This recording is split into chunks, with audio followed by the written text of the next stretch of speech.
이 한국유통산업포럼이라고 하는 책은 그 한국유통포럼이라고 하는 이 전문가들이 모여서 이 스타디한 그런 결과물입니다. 그래서 각 이제 업태에 관련된 것들을 몇 분 이렇게 나눠서 이렇게 책을 썼어요. 근데 우리나라가 도매업이 발달되지 않은 나라이기 때문에 이 책에도 역시 소매업에 대한 이야기만 쓰고 있습니다.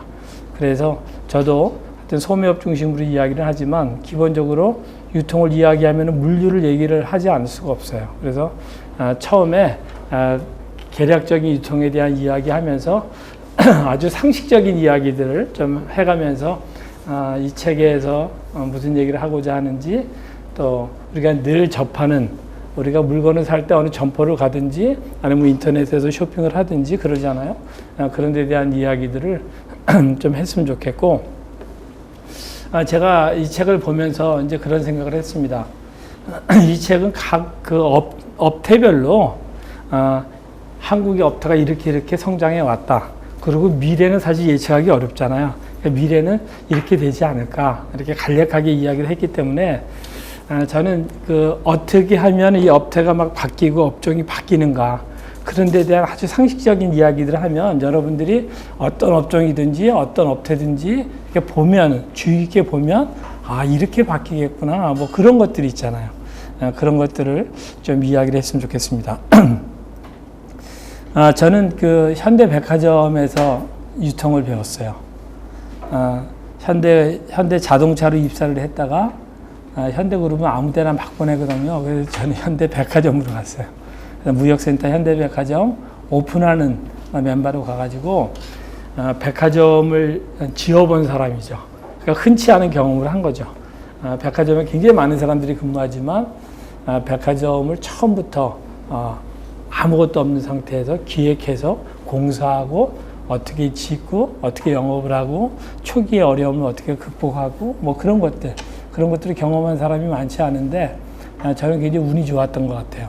그래서 그런 것들을 경험하고 그다음에 또 창업을 하면서 우리나라 아주 초창기에 통신 판매, 홈쇼핑, 인터넷 쇼핑 이런 것들을 아주 초창기에 했죠. 그러니까 점포 판매도 약간 경험이 있고 그다음에 무점포 판매도 약간 경험이 있고 그러고 난 다음에는 또 이 대기업의 유통 부분에서 또 가서 그런 일들을 신규 사업을 또 한 적이 있어요. 이제 그러다 보니까 아주 최근에 각광받는 거에 대해서는 약간 감이 떨어질지 몰라도 하여튼 유통 전반적인 것들은 이렇게 좀 경험이 있습니다. 경험이 있고 그래서 제가 경험했던 것들, 제가 알고 있는 약간의 지식 그런 것들을 가지고 하여튼 좀 의미 있는 시간이 좀 되었으면 좋겠습니다. 그 현대백화점에 가서 프로젝트를 하는데 교육을 안 시키는 거예요. 그래서 아니 왜 교육을 안 시키냐고 그랬더니 할 수 없이 이제 교육을 시키려고 모아놓고 난 다음에 제일 처음 한 그 말이 있어요. 그 말이 뭐냐면 딱 오셔서 그때 그 이사하셨는데 그 여러분들 사람이 인류가 돼지를 먼저 키웠겠습니까? 돼지 키우는 법이라고 하는 책을 먼저 썼겠습니까? 그러는 거예요. 당연히 돼지를 먼저 키웠죠. 그래서 당연히 돼지를 먼저 키웠죠. 그랬더니 인류가 장사를 먼저 하기 시작했을까요? 아니면 장사는 법을 배우고 장사를 하기 시작했을까요? 그렇게 얘기하는 거예요. 당연히 장사를 먼저 했죠. 물물 교환하고. 그랬더니 그렇다고 그래서 실은 배울 게 없다고 그렇게 얘기를 하는 거예요. 결론이 그렇게 나더라고요. 근데 제가 왜 이 이야기를 드리냐면 우리나라의 그 백화점들이 아주 우후죽순으로 막 늘어날 때가 있었어요. 그때가 우리나라 이제 아파트 붐이 막 이제 일어가지고 대형 건설사들이 아파트들을 막 졌어요. 대규모 아파트를 짓고 나서 보니까 거기에 상업 시설이 들어가야 되거든요. 그러다 보니까 백화점들을 막 진 거예요. 최근까지 그 좀 흔적이 남아있는 6화 아시죠, 여러분들? 6화. 그 한신공영이라고 하는 그 신반포에 거기 아파트, 한신 아파트 타운이 얼마나 큽니까? 대한민국에서 손꼽을 정도로 큰 단지죠. 그걸 딱 지어놓고 난 다음에 6화 백화점을 진 거예요. 그리고 상계동에 가면은 건영 아파트 막 짓고 난 다음에 거기다가 또 건영 아파트를 짓고 이렇게 해서 건설사들이 많이 졌어요. 근데 지금은 건설사들이 진 아파트가 아니라 백화점 치고 살아남은 거는 현대밖에 없어요. 다 망했어요. 그죠? 하나도 없어요. 현대만 유일하게, 현대는 뭐 워낙 자금력도 좀 있고, 또 사람들도 뭐 비교적 똑똑한 사람들이잖아요. 그러니까 몰아붙이고. 그래서 됐지만 다 망했어요. 그 상권도 좋잖아요. 상권도 좋고, 그 대규모 상권에 아무것도 없는 데다가 그걸 놔뒀는데 다 망했어요. 그 이유는 소매업은 생각보다 만만치 않다, 이런 얘기를 드리고 싶어요. 그래서 리테일은 디테일이다, 이런 말이 있어요. 그러니까 인류가 생겨나고 난 다음에 자연스럽게 장사를 한 그 수천 년의 노하우 같은 게 있는 거예요. 이렇게 책으로 쓰기에는 보잘것없는 것 같아도 그 노하우가 있는데, 그 노하우를 간과하고, 야, 누구나 다 장사하지 뭐 장사 특별한 거 하냐, 그래갖고 뛰어든 데들은 다 망했다라고 하는 거예요. 그러니까 이거는 쉬운 것 같지만 이렇게 뭐 만만하지는 않다, 이렇게 먼저 말씀을 좀 드리겠습니다. 우리가 물류를 이야기하면은 이런 재화라 그러죠. 상품이 만들어져 가지고 소비자한테 흘러가는 게 있어요. 이 물건 자체가 이동하는 거를 우리가 물류라 그래요. 물건이 이동하니까 물류라 그러고, 상품이 이동한다라고 하는 거는 누구한테 내가 사는 거를 이야기를 해요. 산다라고 하는 건 바잉하는 거거든요. 그럼 바잉하려면 유통업자는 또 누군가한테 물건을 사서 소비자한테 이렇게 파는 행위예요. 그래서 이거는 소유권의 이전을 이야기를 해요. 그래서 유통을 이야기할 때는 크게 이 물류와 이 상적 유통이라고 하는 이야기를 해요. 일본 사람들은 이걸 상유 이렇게 이야기를 해요. 이게 유통이에요. 그래서 물류는 여러분들 아시다시피 실질적으로 어떤 형태가 있는 것들이 만들어져서 소비자한테, 최종 소비자한테까지 가는 거, 그걸 물류라고 그러고, 누구한테부터 사서 누구한테 팔므로 인해 가지고 소유권이 이전이 되는 것, 그걸 우리가 도소매 활동 또는 상적인 유통 활동, 이렇게 이야기를 합니다. 이 두 가지가 크게 있는 거죠. 여러분들 유통이 한문으로 쓰면 흐를 유자, 그 다음에 통하게 한다라고 할 때 통자를 써요. 그러니까 유통이라고 하는 거는 흐르게 하는 거죠. 흐르게 하고 통하게 하는 거예요. 어떤 흐름이 가장 좋을까요? 빨리 흐르는 게 좋잖아요. 빨리 흐르고, 또 막히지 않고 바로 뚫고 지나가는 것. 그것이 가장 좋은 유통이에요. 그래서 유통은 언제나 여러 가지 단계를 축소하려고 하는 쪽으로 유통은 진행된다, 이렇게 얘기할 수가 있습니다. 그러니까 쉽죠. 옛날에는 백화점을 지면 어떻게 지었냐면요, 이렇게 정문으로 딱 들어가게 되면 쇼케이스들이 딱 있어가지고 이렇게 돌아가게끔 만들었어요. 왜 그러냐면 이쪽은 안 갈까봐, 구석은 안 갈까봐. 그러면 돌아가면은 할 수 없이 가서 이렇게 보게 되잖아요. 그리고 에스카레이터도 올라갔다가 바로 올라가지 않고 에스카레이터 올라가서 한 바퀴 돌아서 또 한층으로 올라가게끔 그렇게 만들었었어요. 그래서 손님들로 하여금 많이 이렇게 흐르게 하기 위해서. 근데 지금은 그렇게 하면은 짜증나잖아요. 그 걷는 게 얼마나 짜증나요. 슉 올라가야지. 그러니까 지금은 그것이 아니라 가서 구경할 사람들은 마음껏 구경하고, 빨리 살 사람들은 제일 싸게 필요한 데 가서 딱 사고 딱 갈 수 있도록, 그냥 앞에 들어가자마자 뻥 뚫려가지고 바로 에스카레이터로 바로 올라가게 만드는 게 그게 좋은 거예요. 그러니까 이 모든 것들이 처음에 장사하는 사람들의 생각과 물건을 사는 사람의 생각이 다르다라고 하는 걸 인식하는 거죠. 그래서 이 소매업은 어떻게 이야기하냐면 시류를 따라간다. 그래서 시류 적응업, 이런 얘기를 해요. 우리나라에서는 그런 말 잘 안 쓰는데 일본 사람들은 시류 적응업 이렇게 해요. 그래서 이 도소매업 하는 사람들은요, 세상 움직임이 제일 빨라요. 제일 빠른 사람들이. 왜 그러냐면 소비자가 어떻게 바뀌는지에 따라가고 빨리빨리 이렇게 대응을 해야 되잖아요. 빨리빨리 대응을 해야 되니까 그렇다라고 하는 겁니다. 그래서 오늘 이야기하는 거에 전부 다가 실은 어떻게 소비 환경이 바뀌느냐, 어떻게 소비자가 바뀌느냐, 거기에 따라서 어떻게 기업들이 어떻게 대응해 왔느냐에 대한 이야기예요. 거기서부터 업태가 막 갈라지는 거죠. 업태가 갈라지고 어떤 필요가, 어떤 니즈가 있는 사람들이 있으면 거기에 따라서 대응을 하느라고 여러 가지 기술들이 막 발전하고 여러 가지 판매 방법들이 막 생겨나고 그런 것들이 유통이라고 이렇게 말씀 좀 드릴 수가 있습니다. 유통 이야기를 할 때 이제 물류는 이제 좀 이야기를 좀 안 하겠어요. 이거 안 하고 나중에 중간중간에 약간의 물류 이야기를 하겠습니다. 하지만 물류는 대단히 중요해요. 물류 문제가 해결이 안 되면 우리나라처럼 특별히 수출하지 않으면 먹고 살지 못하는 나라에서 추석 때 같은 때 딱 우리가 선적을 해야 되는데 서울서부터 부산까지 가는데 말이죠. 한 14시간 정도 걸려요. 딜리버리를 다 놓쳐버리는 거예요. 그러니까 우리나라는 버스 전용 차선이 있어가지고 버스는 그쪽으로 지나가는데 화물차는 그쪽으로 못 지나가게 해요. 그러니까 화물차는 꼼짝없이 그냥 있어야 되는 거예요. 그러니까 뚫릴 때까지. 그래서 물류는 그게 문제가 되면 아주 심각한 문제. 그래서 실은 우리나라는 버스 전용 차선제를 채택해야 될 나라가 아니고요. 실은 화물차 전용 차선제를 채택해야 될 나라예요. 실질적으로는. 왜 그러냐면 그게 우리나라를 먹고 살리는 그런 방법이니까. 영종도에 공항이 생겼는데요. 딜리버리 타임을 놓쳐요. 그리고 부가가치 상품이고 부피도 작아요. 그럼 에어로 쏩니다. 에어로 쏘는데 어느 공단에서 만약에 뭐 오성공단 이런 데서 만들었어요. 그래가지고 보내려니까 영종도로 바로 갈 수 있는 게 없는 거예요.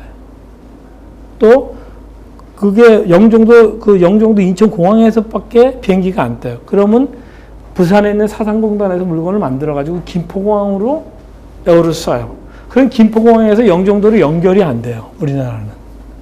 그건 굉장히 치명적인 거죠. 그래서 물류는 실은 국가 산업하고 굉장히 밀접한 관계가 있어요. 그리고 물류 코스트가 우리나라는 굉장히 비싼 나라기도 하고, 물류는 하역, 보관, 창고, 이 모든 뭐 그런 기능들을 다 하고 있는 기능이에요. 하지만 오늘은 이 책에서도 물류 얘기를 안 하기 때문에 물류 얘기는 생략하겠습니다. 나중에 중간중간 약간 물류 얘기를 좀 할 수 있도록 하겠습니다. 상적 유통 얘기를 하는데요. 우리가 업종이라고 하는 게 있어요. 업종이라고 하는 게 있고 업태라고 하는 게 있습니다. 업종은 뭐냐면 어떤 사업을 하느냐라고 하는 거예요. 그래서 음식을 다루면 요식업, 그런 식으로 어떤 아이템을 다루느냐에 따라 가지고 결정되는 게 업종이에요. 너무 상식적인 얘기죠. 업태라고 하는 말은 여러분들이 잘 좀 익숙하지 않을 거예요. 업태는 뭐냐면 영업 형태가 뭐냐, 이게 업태예요. 어떻게 파느냐, 이게 업태예요. 그래서 이 책에서 이야기하는 뭐 백화점, 뭐 프랜차이즈, 할인점, 뭐 소셜 네트워크, 이건 전부 다 뭐에 대한 이야기냐면은 업태에 대한 이야기예요. 어떻게 파느냐라고 하는 거예요. 어떻게 파느냐. 그래서 오늘은 이 업태에 대해서 이야기를 하겠는데, 어떻게 파느냐 할 때 여러분들 뭐가 제일 가장 기본일 것 같아요? 어떻게 팔 거냐? 예? 소매점. 그렇죠. 이제 소매, 도매가 있죠. 소매는 뭡니까? 소매는 그야말로 작은 단위로 파는 거죠. 그러니까 소비자가 원하는 단위로 파는 거예요. 그래서 그걸 브레이킹 벌크 한다, 이런 얘기를 해요. 그 여러분들 우리가 커피를 이렇게 마시게 되면 5g짜리 커피 이렇게 딱 타서 설탕을 넣잖아요. 그 설탕, 5g의 설탕보다 설탕을 싸는 패킹이 더 비싸요, 패키지가. 그 포장하는 게. 그런데 왜 5g짜리를 만들까요? 그거는 소비자가 커피 한 잔 타먹기에 가장 좋은 양이기 때문에 그래요. 저희가 어렸을 때, 추석 때 되면, 저희 어렸을 때 우리나라에 제일 귀한 선물 중에 하나가 뭐였냐면 설탕이었어, 설탕. 그러면 설탕을 선물하려고 저희 아버지가 저희 아들 삼형제인데, 아들 삼형제를 딱 데리고, 저는 종로 4가에 살았는데 청계천 5가에 방산시장이라고 있어요. 지금도 있어요. 거기를 가요. 거기를 가면 설탕 가게를 가요. 그러면 설탕 가게 아저씨가 이렇게 푸대자루 앞치마 이렇게 딱 두르고 막 팔뚝이 일어난 아저씨가 딱 있어가지고 설탕을 사러 가면 20kg짜리 설탕을 하나씩 이렇게 어깨에다 얹어줘요. 그러면 그걸 어깨에다 얹어가지고 거기서부터 종로 사과까지 걸어가요. 집까지. 그럼 그걸 이렇게 쌓아놓고 선물도 주고 우리 먹기도 하고 그러거든요. 그러면 포장 기술이 발달이 안 됐기 때문에 습기가 광해서 먹고 그래가지고 그게 굳어요. 그래서 언제나 여기 좀 나이 좀 많이 드신 분들은 기억하실지 모르겠는데 설탕 푸대 옆에는 뭐가 있었냐면 망치하고요. 이게 정 있죠, 정. 암석계는 저 그게 있었어요. 그 푸대자를 탁 트면 완전히 바위덩어리처럼 딱딱한 거예요. 그럼 그거를 깨야 돼요. 깨가지고 망치를 이렇게 부시면 그래도 덩어리가 남잖아요. 그래서 뭐 탁 집어넣으면 그 안에도 기포가 뽀글뽀글 올라오고 그렇게 팔았어요. 요즘은 그렇게 팔면 망하죠. 지금은 그렇게 팔면 망해요. 지금 소비자가 원하는 5g짜리로 줘요. 그게 소매의 가장 기본적인 기능이에요. 소비자가 원하는 단위로 제공한다라고 하는 게 소매예요. 어떻게 파느냐? 소비자가 원하는 단위로 제공해요. 근데 소매업은 그렇게 하지 않고 박스채로 이렇게 오잖아요. 5g짜리가 많이 들어있는 큰 박스. 그거 뭐 1000개들이 한 박스. 이런 식으로 팔잖아요.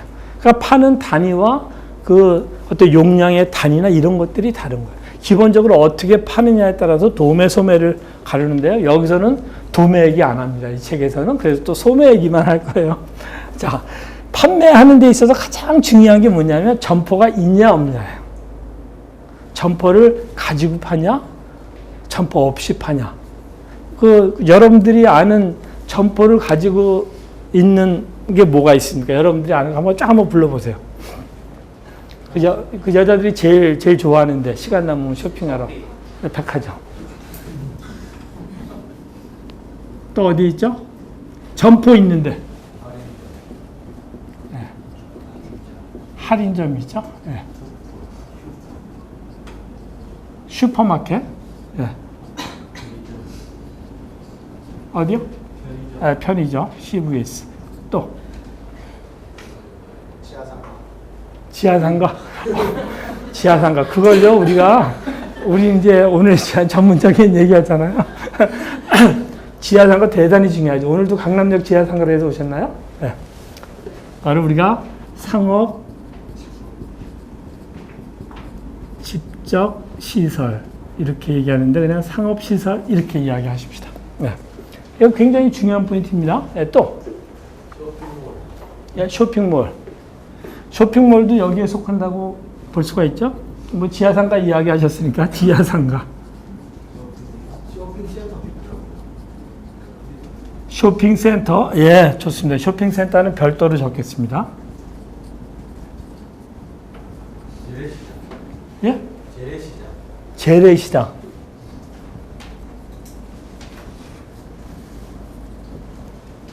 또 뭐가 있죠?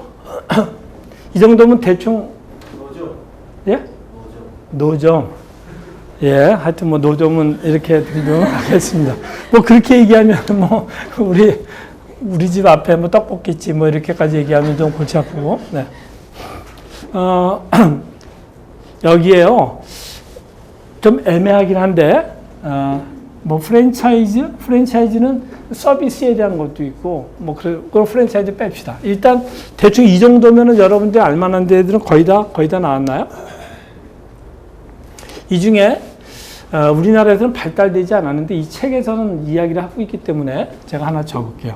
이 드럭스토어라고 하는 게 있습니다. 올리브앤영 여러분들 아시죠? 그다음에 왓슨 이런 거 아시죠? 네. 그런 것들. 이건 실은 이제 약국을 중심으로 해서 파는데 우리나라에서는 약국을 중심으로 해서 파는 거는 그 SK에서 하는 것밖에 없어요. 그 뭐 웰스토어인가요? 그거 하나밖에 없어요. 그 하나밖에 없고 우리나라에서 주로 뭐 헬스, 뷰티 이런 거로 해서 뭐 올리브앤영이나 왓슨이나 그다음에 일반 편의품들 이렇게 파는 데들이 있는데 이런 것들이 대부분 뭐 점포에 대한 부분들입니다. 그 여러분들 백화점은 다 아시죠? 백화점은 뭐가 가장 큰 특징인 것 같습니까?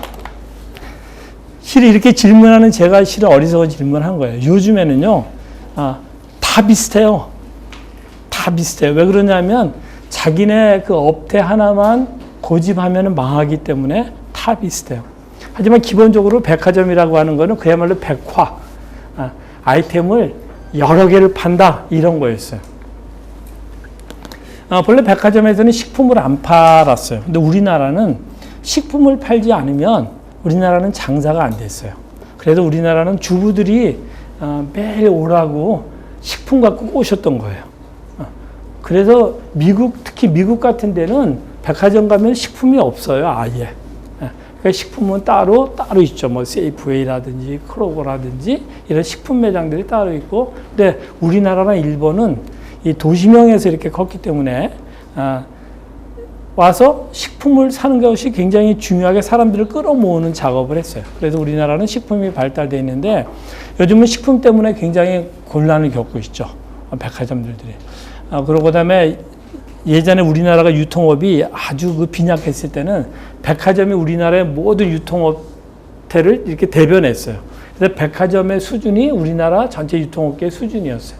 그러니까 백화점에서 싼 것도 팔고 흔들어도 팔고 비싼 것도 팔고. 근데 싼 거는 할인점이 생겼잖아요. 그래서 싹 없어져 버린 거예요. 할인점하고 가격 경쟁이 될 수가 없어요, 백화점이. 그래서 싹 빠지고. 그러다 보니까 지금은 명품, 뭐 패션 이런 거로 했죠. 옛날에는 가전제품도 무지하게 많이 팔았거든요. 가전제품 많이 파는데 왜 그러냐면 거기 가면은 온갖 가전제품들이 다 있는 거예요. 그래서 백화점 믿을 수 있어요. 문제 생기면 거기서 AS도 잘해줘요. 반품 얼마든지 가능해요. 그랬었는데 우리나라의 하이마트, 뭐 전자랜드 이런 것들이 막 생긴 거예요. 삼성전자에서도 자기네들의 전문몰, LG에서도 생기고. 그러니까 가전 전문 매장들이 생기니까 그것도 안 되는 거예요. 그것도 안 되니까 그것도 축소하다 보니까 남은 게 패션밖에 없어요. 근데 요즘에 패션도 곤란해졌어요. 왜 그러냐면 패션 전문몰들이 무지하게 많이 생겼잖아요. 그죠? 뭐 타임스퀘어 뭐 그런 데가 뭐 얼마나 많아요. 매장 면적도 넓고 뭐 자라 이런 거 하나가 엄청나잖아요. 유니클로 뭐 포에버 21 뭐 엄청나게 많은 브랜드들 H&M 막 세계적인 브랜드들이 딱 와가지고 젊은이들을 싹싹 빼가는 거예요. 그러니까 도대체 백화점이 이제는 설 자리가 점점 더 없어져 버렸어요. 인간의 전 생활을 다 우리가 여기서 해결해 주겠다. 원스톱 쇼핑 이런 말 다 있잖아요. 여기 오면 뭐든지 다 할 수 있어. 뭐 그랬었는데 지금은 가면 뭐든지 다 할 수가 없어요. 그래서 요즘에는 백화점이라고 얘기 안 하고 50화점 또는 10화점 이런 얘기를 많이 해요. 그러니까 아이템 수가 점점 더 이렇게 줄어드는 거죠. 그래서 지금은 패션을 중심으로 그렇게 가고 명품이 아니면 사실 백화점이 요즘에 먹고 살기가 되게 어려워요. 명품 때문에 그냥 먹고 산다 그래도 과언이 아니에요. 근데 우리나라가 참 운이 좋은 나라예요. 이 FTA를 우리나라가 한미 FTA도 처음 했잖아요. 그다음에 한EU FTA도 처음 했잖아요. 그러니까 우리나라가 FTA에 여기가 소위 말하는 그 기차 허브 역할을 하는 거예요. 그러니까 관세가 없어지잖아요. 관세 철폐되니까 그 유럽에 있는 유명한 브랜드들이 우리나라에 마구 들어올 수 있는 거예요. 우리도 진출도 하지만. 그러면 중국의 부자들이 괜히 그거 사려고 말이죠. 외국 나갈 필요가 없고 한국만 오면은 싸게 살 수 있는 거예요. 그러니까 일반 관광객도 그렇고 그래서 사람들이 우리나라에 와서 백화점에서 그 물건을 많이 사요. 그래서 우리나라 백화점이 거의 뭐 이렇게 그 빈사 상태까지 갔다가 성장하고 있어요. 요즘에 이제 전체적으로 워낙 이제 경제가 어렵잖아요. 그러니까 요즘에 약간 주춤하지만 거의 뭐 백화점 망한다. 그러니까 무지하게 망했어요. 아까 얘기한 그 건설사들이 생긴 것들 다 망한 거예요. 그래서 다 망했어요. 빅3만 건재하고 지역 백화점들은 굉장히 어려워졌는데 하여튼 그렇게 해서 이렇게 살아나고 있다 이렇게 얘기를 할 수가 있습니다. 이 우리나라는요 굉장히 독특한 게 많은 나라예요. 하여튼 한국은 정말 이 머리가 좋은 나라인 것 같아요. 유통업자들을 보면요. 세계에서 제일 크다는 월마트 우리나라 들어와서 깨지고 나갔잖아요. 그죠? 까르푸 유럽에서 또 제일 크잖아요. 프랑스에서. 우리나라에서 깨지고 나갔잖아요. 하여튼 우리나라 들어오면요. 쪽을 못 갈려요. 일본이 얼마나 유통업이 발달된 나라예요? 한국은 들어올 생각도 못 했어요. 한국 가면 죽는다 우리는. 그래갖고 그냥 중국 갔죠. 중국 갖고 동남아는 석권했는데 한국은 그냥 들어오지도 못했어요. 몇 개 들어와서 좀 깔짝깔짝 하다가 전혀 못하고 그냥 가버리고 말았어요. 하여튼 한국은 정말 이 머리가 좋은 나라예요. 그래서 저는 뭐 개인적으로 뭐 자라라든지 제가 이제 우리나라에 처음에 자라 이렇게 유통 전개하는 일을 잠깐 도운 적이 있거든요. 그 유니클로 로드샵 1호 매장도 이제 제가 좀 이렇게 도왔었는데, 그때 그 마음의 부담이 굉장히 컸어요. 이런 것들 들어오게 되면 도대체 우리나라 패션 업계 어떻게 되냐? 다 망하는 거 아니냐? 롯데 그 영프라자에 자라가 딱 들어갈 때요, 우리나라 브랜드 14개를 없앴어요. 그 2층에다가 우리나라 브랜드들 14개를 없애고 자라가 하나가 들어갔어요. 근데 여러분들 자라가요, 우리나라 제품 가격의 절반 가격이었어요. 근데 롯데에서 수수료를 얼마나 싸게 줬냐 하면 우리나라 보통 백화점 수수료 받는 거에 절반을 받았어요. 자라한테. 그럼 얼마나 많은 혜택을 줬어요. 14개 쫓아내고 거기다가 자라를 집어넣는데 가격은 절반이죠. 수수료 절반이죠. 그럼 롯데 입장에서 자라 하나를 집어넣어가지고 14개 쫓아내고 자라를 집어넣어가지고 이득을 보려면 자라가 몇 배를 팔아야 돼요? 최소한 4배는 팔아야지 똔똔 아니에요. 근데 4배를 더 파는 거예요. 4배를 더 파는 거예요. 그러니까 이익이 남는 거죠. 그러니까 자라 좋아하는 거예요. 그러면 우리나라는 14개 브랜드가 나가잖아요. 나가면 그 사람들 어떻게 해요? 롯데 같은 경우에는 롯데 백화점의 생명을 건 브랜드들이 되게 많아요. 여기는 롯데는 워낙 매장이 크기 때문에 현대에 있는 거, 신세계에 있는 거 다 집어넣고 난 다음에도 매장 면적이 넓으니까 또 딴 거를 또 집어넣을 수 있어요. 근데 현대나 신세계는 매장 면적이 작으니까 롯데에 있는 거 다 집어넣고 싶어도 집어넣을 수가 없어요. 근데 구색은 누가 더 좋겠어요? 그러면 당연히 롯데가 더 좋을 거 아니에요. 그러면 롯데에서 너희 우리만 해. 이렇게 하시는 데들은 다른 데 못 들어가니까 롯데가 우리만 해 그러는 거잖아요. 딴 데서도 잘 파는 브랜드들은 롯데도 있어요. 그럼 쫓아낼 때 딴 데서 잘 파는 거 쫓아낼까요? 못 쫓아내요. 그건 잘 파니까. 그럼 쫓아내는 건 누굴 쫓아내냐면 롯데에만 목매달고 있는 데들을 쫓아내는 거예요. 이해되시죠? 그럼 14개 브랜드가 그렇게 해서 이렇게 쫓겨나면 그 사람들은 어떻게 해요? 근데 그런 브랜드들은 롯데 백화점 하나가 차지하는 매출 포션이 자기네 전체 외형의 50% 이상 차지하는 데가 많아요. 그럼 그래 쫓겨나는 순간에 그냥 망할 수 있잖아요. 그러니까 그런 일들을 옆에서 도우면서 이거 어떻게 하냐 우리나라 패션은 어떻게 이걸 뭔가 어떻게 좀 살릴 수 있는 방법을 좀 강구를 해야 되지 않느냐 뭐 그랬더니 그때 이제 제가 이제 모시고 있던 회장님이 계셨는데 그분이 그거 쓸데없는 생각하지 마 그렇게 이야기하시더라고요. 근데 나중에 그분도 걱정하시는 거예요. 왜 그런 폭발력이 너무 강하니까. 근데 그것만 들어오는 게 아니잖아요. 그게 세계에서 제일 큰 브랜드예요. 스페인 브랜드인데 미국에서 제일 큰 브랜드가 Forever 21이라고 그거는 한국 사람들이 한국계가 하는 거예요. 혹시 오늘 신문 보셨나요? 어제 인터넷이나 쭉 나왔는데 장진숙이라고 하는 거기 여자 사장님 기사가 떴어요. 미국에서 돈 제일 잘 버는 6명 중에 6위라고. 그건 한국계가 하니까 그나마 그분들이 와서 팔면은 좋아요. 그죠? 일본에서 제일 부자가 누굽니까? 유니클로 회장이 일본 제일 부자라고 얼마 전에 소문났어요. 그게 일본에서 제일 큰 거예요. 근데 우리나라 들어와 있죠? 스웨덴 브랜드 H&M이라고 있어요. 그 브랜드가 세계에서 랭킹 2위예요. 그거 우리나라 뒤늦게나마 이렇게 들어왔잖아요. 갭 아시죠? 갭도 미국에서 또 뭐 두 번째로 큰 브랜드잖아요. 들어왔죠? 다 들어왔어요. 우리나라에. 그럼 우리나라 패션 업계 어떻게 돼요? 걱정이 막 되는 거예요. 그런데 한편 걱정 안 하는 거는 우리나라 사람들은 저거 분명히 극복할 거야. 지금 이랜드가 만들고 또 이마트가 데이지라고 하는 또 브랜드 해서 이제 그렇게 키우려고 하거든요. 우리나라는 반드시 극복할 거라고 생각해요. 너무너무 머리 좋아요. 이 유통만 봐도. 하여튼 백화점이 그런데요. 이 업태가 발달되고 유통이 발달되는 것 중에 굉장히 중요한 역할을 한 게 이 자동차 산업의 발달이에요. 그래서 사람들이 자동차를 막 타다 보니까 이제는 자동차 타고 편리하게 쇼핑을 할 수가 있게 된 거예요. 그래서 외국은 이 자동차가 아주 생활의 필수품이 돼 가면서 교외로 많이 이렇게 쇼핑센터나 백화점이나 유통업계가 이렇게 교외로 많이 나갔어요. 근데 우리나라는 유독 도심에만 있어요. 백화점이. 교회로 나가질 않아요, 우리나라는. 하여튼 도심, 부도심 이런 데만 있어요. 그럼 교회로 나간 데들은 어디냐? 아까 이야기한 건설업체들이 만든 데들.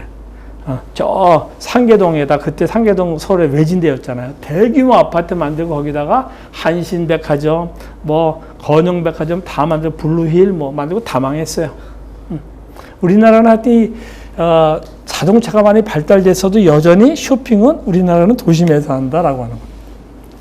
또 하나 이거는 뭐 그냥 하여튼 제가 오늘은 상식적인 이야기 하겠다고 처음에 말씀드렸으니까 왜 저 사람 저렇게 쉬운 얘기만 해 이렇게 하시지 말고 정말 이 사고 파는 거는 아주 우리 생활에 밀접한 거기 때문에 제가 아주 상식적인 이야기로만 하겠습니다.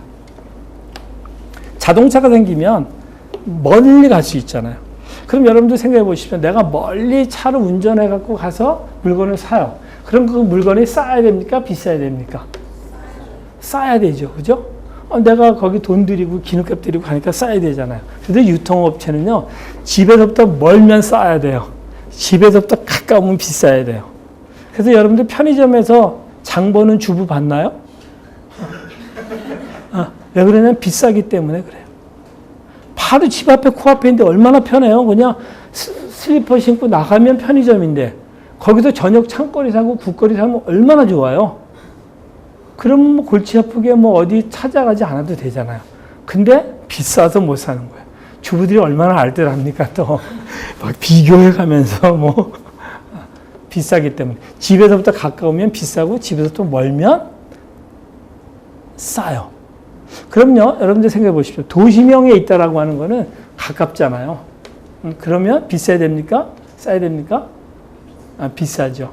근데 만약에 도시명에서 싸게 만약에 팔면 어떻게 될까요? 그럼 논하겠죠? 논하겠죠? 세계 유통의 역사 가운데 한국처럼 기발한 발상을 한 나라가 없어요. 그게 유코아에서 옛날에 만들었던 킴스클럽인 거예요. 다 교회로 나갔어요. 싸게 살려면 다 나가서 디스카운트 스토어하면 다 멀리 있어요. 아울렛몰 다 멀리 있어요. 막 차 타고 한 2시간 달려야지 쫙 나타나요. 막 간판들이 벌판에. 첼시 아울렛 여러분들 가보신 분들 계시죠? 여주까지 가야 되잖아요. 그죠? 여주까지 가면은 거기서 아주 뭐 유명 명품들을 싸게 살 수 있지만 하여튼 여주까지 가야 되잖아요. 톨게이트도 빠져나가고 뭐 이렇게 가야 되잖아요. 근데 유코아가 어떤 발상을 했냐면 아니 굳이 뭐 바깥에 나갈 필요 없잖아. 면적이 옆으로 이렇게 넓어야 되는데 땅값 비싸니까 우리는 높이 세우면 어떨까? 이런 생각을 한 거예요. 그래서 전 세계 유례 없이 높이 할인점을 킴스클럽을 세운 거예요. 킴스클럽도 너무 재밌어요. 그 월마트가 만든 그 회원제 할인점을 샘스클럽이라고 하거든요. 그 사람이 그 세뮤얼 월튼이에요. 근데 애칭이 샘이에요. 샘 월튼. 월마트를 만든 사람이죠. 그래서 이제 월마트 가서 딱 보고 난 다음에 이거 한국에 도입해서 했으면 좋겠는데 우리 이름을 뭐로 지을까? 그 샘이니까 샘스클럽 했잖아. 나는 김씨니까 김스 하면 되겠네. 그래서 정말이에요. 이건 제가 웃으라고 하는 얘기가 아니고요. 그 이름 지었던 그 옆에 같이 계셨던 전무님이 저한테 한 얘기예요. 그래서 킴스클럽 이렇게 만들었어. 우리나라 땅값 비싸니까 높이 세우자. 그래갖고 높이 세운 거예요. 그래서 킴스클럽을 무지하게 많이 만들었죠. 우리나라의 월마트라든지 이런 데가 못 들어오게 된 가장 큰 이유가 킴스클럽 때문입니다. 왜 그러냐면요. 우리나라 사람들이 멀리 갈 필요가 없어요. 바로 도심에 싼 데 있는데 뭐 하려고 멀리 가요? 멀리 갈 이유가 없잖아요. 그래서 우리나라 유통시장 개방될 때 외국의 엄청난 유통기업들이 세계적인 기업들이 월마트는 세계에서 제일 큰 기업이에요. 전 세계에서 업종을 막론하고 가장 큰 기업이에요. 그 기업이 한국에 들어오는 것을 막았던 데가 킴스클럽이에요. 그 독창적인 아이디어 하나 때문에 세우지 뭐 높이 옆에 있는 거 세우나 똑같잖아. 그리고 멀리까지 갈 필요 없잖아. 그럼 좋잖아. 도심에서 싸게 팔면 이거는 뭐 논하네? 그렇게 됐던 겁니다.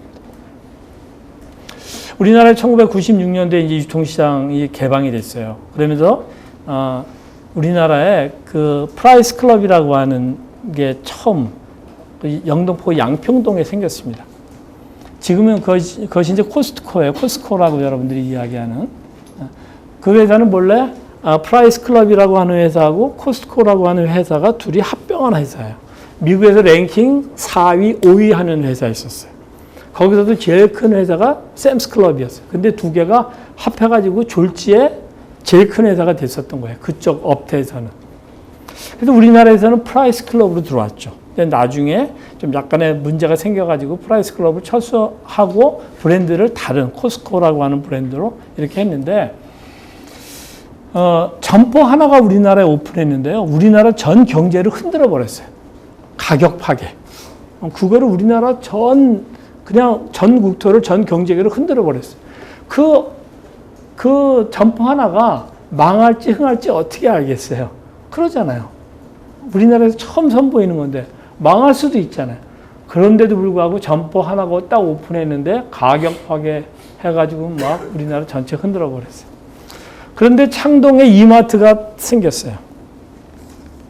그때 당시에 이제 저희처럼 유통했던 사람들은 우리나라는 할인 좀 안 된다고 생각했었어요. 왜 그러냐면 우리나라는 이 무자료 거래 시장이 되게 많았거든요. 지금은 뭐 많이 나아졌을 텐데 지금부터 한 5, 6년 전만 해도 우리나라 소매업의 소위 말하는 그 소득 신고율, 세무서의 신고율이 평균 30%가 좀 넘었어요. 그러니까 70% 뛰어오는 거예요. 30%만 신고하는 거예요. 30% 정도만 우리가 사고 팔았다, 장사했다. 그리고 나머지 70%는 띄어먹는 거예요. 그러니까 띄어먹으니까 얼마나 이게 가짜는 아니지만 하여튼 띄어먹으니까 몰래 파는 게 많겠어요. 특히 우리나라는 이 덤핑 시장이 되게 많이 컸던 나라예요. 여러분들 용산 전자상가, 뭐 세운상가 그런 데 가면 가전제품들, 각종 전자기기, 디바이스들 이런 것도 무지하게 싸게 사잖아요. 그 이유가 세금계산서 안 끊으니까. 가전제품도 거기서 싸게 사는 거예요. 그 킴스클럽이 말이죠. 삼성전자, 텔레비전 이런 것들을 무지하게 싸게 팔았어요. 그래서 그게 뭐 난리가 났어요. 근데 삼성전자에서 보니까 우리가 텔레비 판 적이 없거든요. 킴스클럽에 판 적이 없는 거예요. 그러면 그렇게 싸게 팔면 자기네 이미지는 안 빠지니까 싸게 팔지 않았는데 뭐 삼성전자 엄청나게 싸게 파는 거예요. 아니 쟤네들은 도대체 누구한테 받은 거야? 그래가지고 거기 이제 뉴코아에다가 킴스클럽에다가 물건 댄 놈들은 거래 끊을 거야. 다 조사했는데 아무도 없는 거예요. 그래서 어떻게 그걸 파는지 알아봤더니 용산 전자상가 갖고 그냥 현금 주고 그냥 싸게 사갖고 오는 거예요.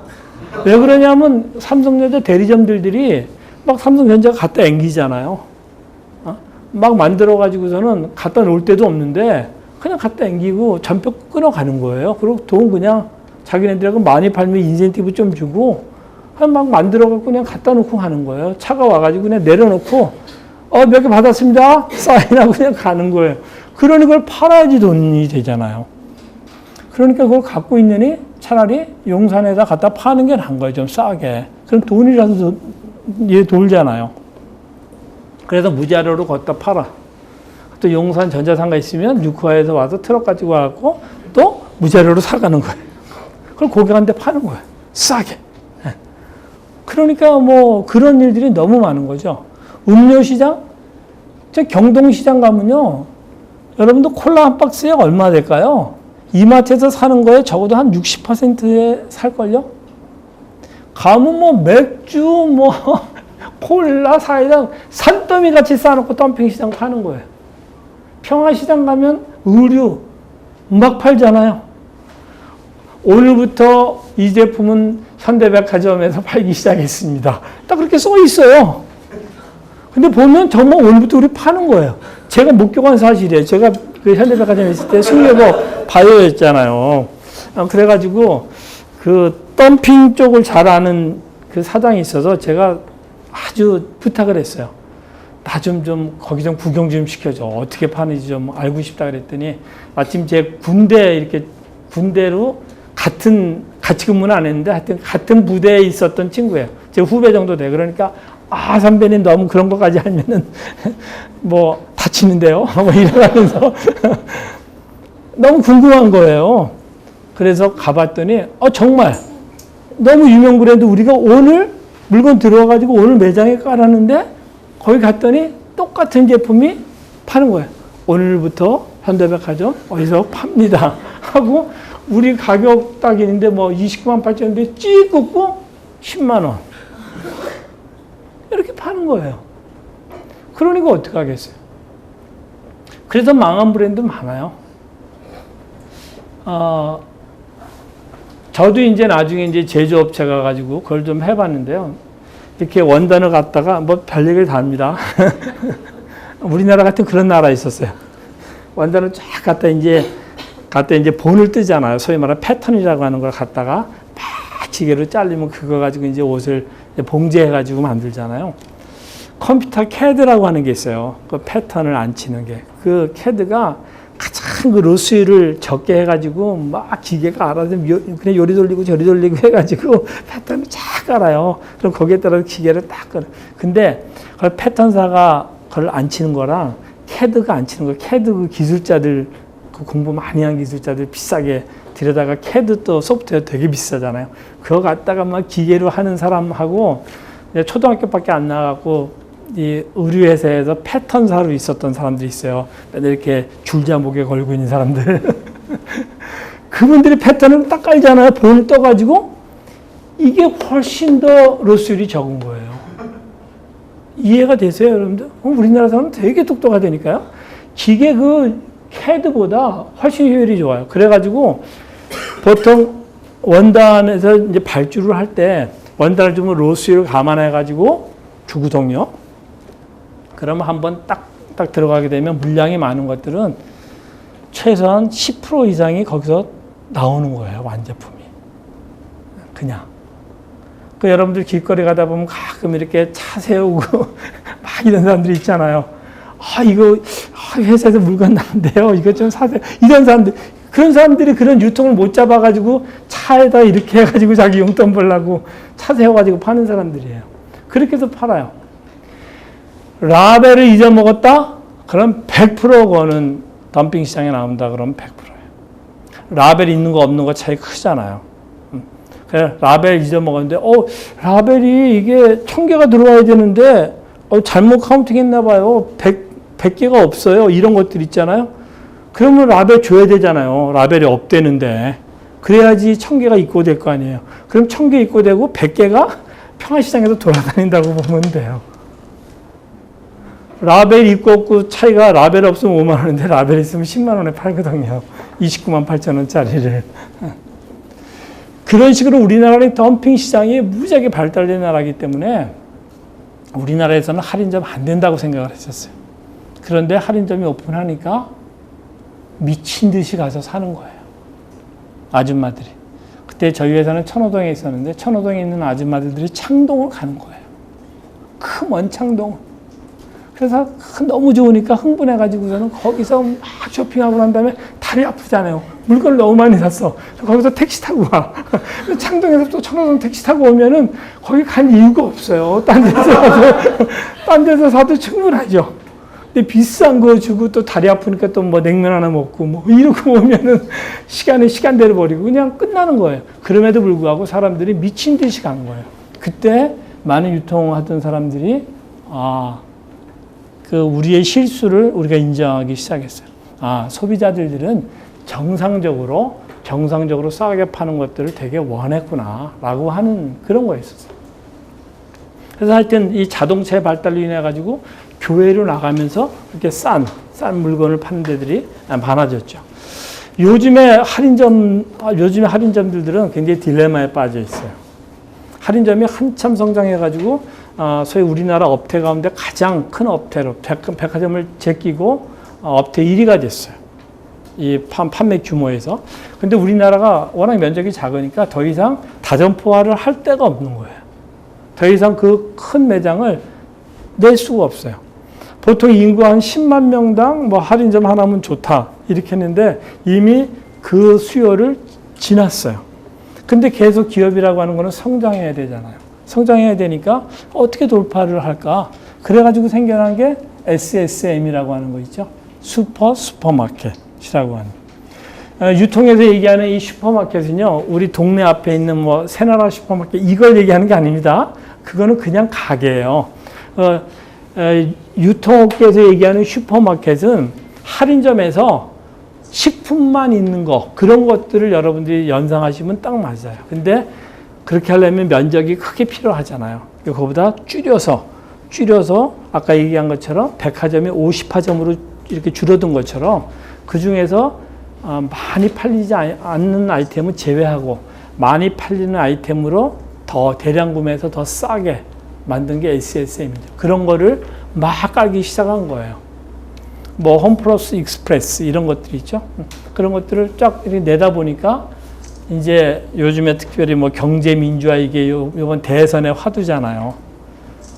야, 이게 뭐 큰 기업들이 완전히 골목 상권까지 다 먹으려고 그러냐. 이렇게 얘기한 거죠. 그래가지고 지금은 하려면 지방자치단체에다 허락을 받아야 돼요. 그러니까 누가 허락을 해주겠어요? 거기 막 동네 구멍가게 아저씨서부터 동네 재래시장이 막 그냥 반대하니까. 그러니까 요즘에는 나가는 것도 굉장히 어려움을 겪고 있어요. 그래서 해외로 눈을 돌렸죠. 해외로 눈을 돌렸는데 지금 해외 진출한 거는 다 아직까지 어려움을 겪고 있어요. 그 소매업이라고 하는 거는 굉장히 지역 밀착형이고 그 문화와 되게 연관이 되게 많기 때문에 이렇게 글로벌한 어떤 뭐 스탠다드가 있다 그래가지고 되는 것도 아닌 그런 좀 특별함이 있는 그런 게 이제 소매업입니다. 하여튼 근데 우리나라는 자동차 산업이 발달했음에도 불구하고 교외형으로 나가는 백화점이나 이런 것들이 굉장히 발달이 안 된 굉장히 특별한 나라다 이렇게 좀 얘기를 할 수가 있겠습니다. 그렇다면 앞으로는 어떻게 될 거냐? 그럼 앞으로는 하여튼 그런 거 가지고 좀 히트 친 데가 나와야지만 그거 보고 따라하는 데가 생기는데 아직까지는 하여튼 백화점 적어도 백화점 업계에서는 그런 데들은 아직까지는 별로 없는 것 같아요. 뭐 할인점들은 뭐 덜어있지만 할인점들도 우리나라는 거의 뭐 도심형이죠. 도심에 다 있고 우리나라처럼 땅값 비싼 나라에서 땅값 싼 데로 가야 되는데 싼 데 가면 그건 귀찮은 거예요. 한국 사람들은 귀찮으면 안 하는 거 있잖아요. 아주 굉장히 독특한. 그 다음에 또 하나 굉장히 유통업을 발달시키는 굉장히 근본적인 게 하나 있는데 그게 뭐냐면 맞벌이 부부의 증가예요. 소득 수준이 높아질수록 맞벌이 부부가 많아지거든요. 맞벌이 부부가 많아지게 되면 여성들이 쇼핑하는 재미가 상당하잖아요. 쇼핑하는 재미는 상당한데 쇼핑은 해야 되겠고 시간이 없어요. 끝나고 난 다음에 가면은 문 닫죠. 그러니까 요즘에 어떻게 합니까? 영업시간이 점점 더 늘어나죠. 그래서 요즘에 할인점 같은 경우에는 뭐 밤 11시까지 하고 홈플러스 24시간 하고 뭐 2000에도 아울렛 24시간 하고 뭐 그런 데들이 많이 생기는 거죠. 뭐 얼마만큼 그것이 효율이 있느냐 없느냐는 일단은 차치하고 이 소매업은요, 아까 얘기했잖아요. 시류 적응업이다. 시류 적응업이나 그 적응업이다라고 하는 것은 어떤 걸 얘기하냐면 고객이 원하는 것은 무엇이든지 다 응대한다라고 하는 그런 의미가 있어요. 고객이 내가 물건을 좀 편히 좀 찾고 싶어요. 맞벌이 부부가 되니까 도대체 이렇게 쇼핑하면서 구매를 해야 되는데 이것저것 비교해야 되는데 그럴 시간이 없어요. 그럼 어떻게 하면 정보를 쉽게 얻을 수 있을까? 어떻게 하면 앉아서 쉽게 주문할 수가 있을까? 그러면서도 어떻게 하면 안심할 수 있을까? 거기에 따라서 다 대응하는 그런 시스템이 생겨나는 거죠. 가만히 있어도 배달해 주면 돼요. 마음에 안 들면 반품하면 돼요. 그러니까 소비자가 원하는 뭐든지 나는 현금이 없는데 신용카드 말고 다른 거 없어요? 원하는 대로 고객이 원하는 모든 지불 수단을 다 응대할 수 있는 게 이런 유통업이다. 이렇게 얘기할 수가 있어요. 그렇기 때문에 모든 시류에 적응을 하려니까 어려워지는 거죠. 그런 것들이 가면 갈수록 작은 기업들한테는 자꾸 이게 진입장벽이 되는 거예요. 뚫기 어려운.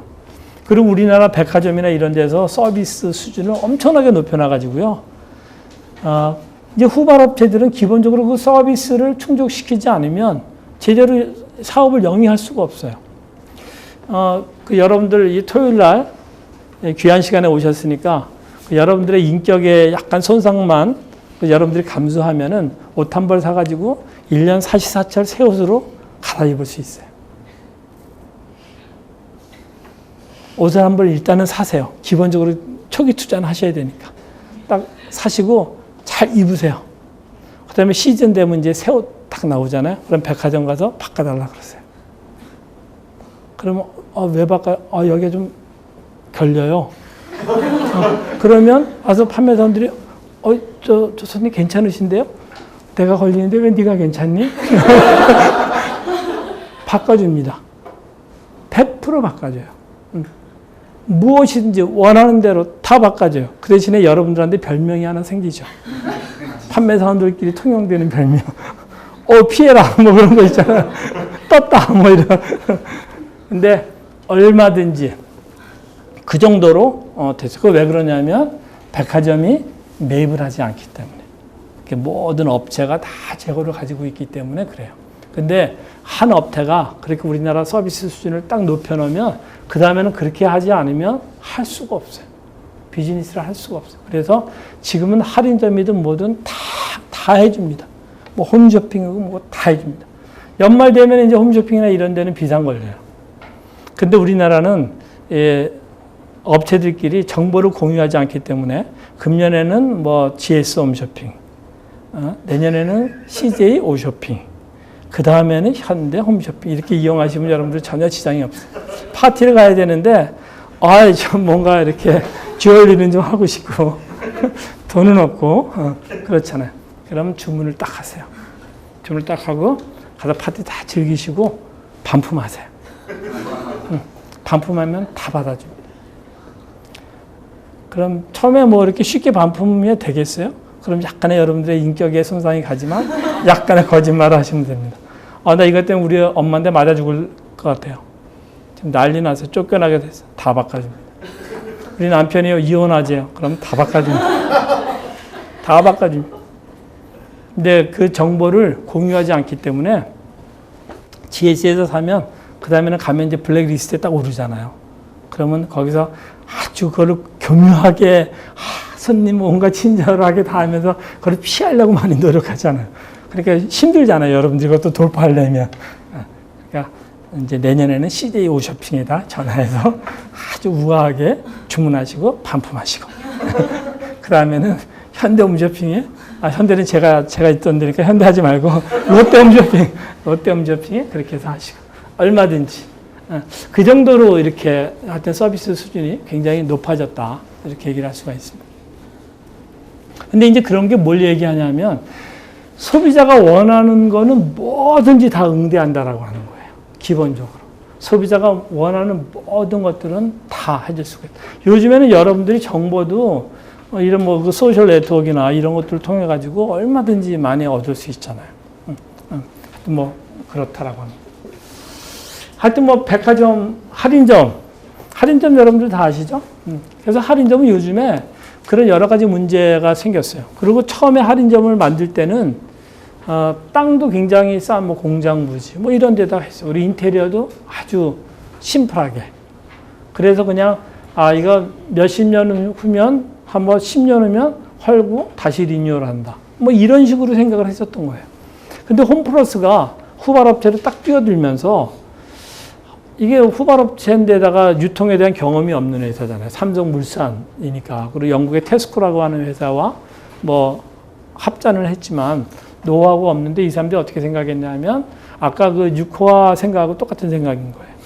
할인점인데 창고형인데 고객 입장에서 창고형을 좋아할까? 백화점식의 할인점을 좋아할까? 이렇게 생각한 거예요. 당연히 백화점식으로 된 데가 더 좋죠. 인테리어도 좋고 서비스도 좋고 시설도 좋으면 훨씬 좋잖아요. 그래가지고 거기다가 인테리어를 고급화시킨 거예요. 인테리어를 고급화시키려니까 돈이 많이 들어가잖아요. 그러니까 처음에 그 아주 공장 부지나 이런 것들을 싼 값에 장기 임대를 해가지고 땅값에 대한 부담을 대폭 줄이고 그걸 인테리어나 이런 데다가 투자를 한 거예요. 그러니까 소비자들 입장에서는 우중충하고 뭐 이런 데 가는 것보다 밝고 쾌적하고 서비스도 해주고 판매사원들도 많고 이런 데 가는 게 좋은 거죠. 기본적으로 셀프 서비스나 이런 거잖아요. 근데 가니까 아주 친절하게 응대해주고 그래요. 그 다음에 문화센터도 하는 거예요.